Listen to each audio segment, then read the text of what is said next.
नमस्कार दर्शक बंधु जदि आप आज सुना कि रूपा किणवा चाहते तेज जाणी रखु कि आज घर बजार में 24 कैरेट और 22 कैरेट सोनार मूल्य कौन रही तेज आज भारतीय बजार में 24 कैरेट सोनार मूल्य 1,28,890 टंका रही है बेले 22 कैरेट सोनार मूल्य 1,18,150 टंका रही।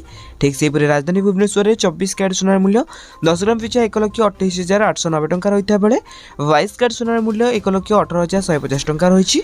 ठीक से मुंबई में 24 कैरेट सोनार मूल्य 1,28,890 टंका रही है बेले 22 कैरेट सोनार मूल्य 1,18,150 टंका रही।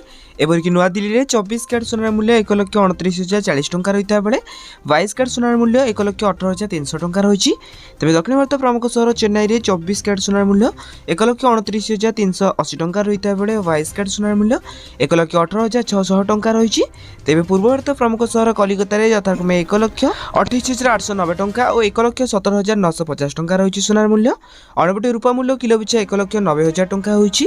तेबे एटा आज दिन सुनार पर सठिक मूल्य जदि आपण माने आको एबडी सुनार पर सठिक मूल्य जानिबा को चाहतांती तेबे आम चैनल को सब्सक्राइब करी पाखरे आस्था बेल आइकन को ऑल बटन में सेट करबा सहित वीडियोटी हेल्पफुल हितले नियति भाबे वीडियो को लाइक करी डिस्क्रिप्शन में टेलीग्राम चैनल लिंक अछि तो जाइके आपण माने जानि जानतु।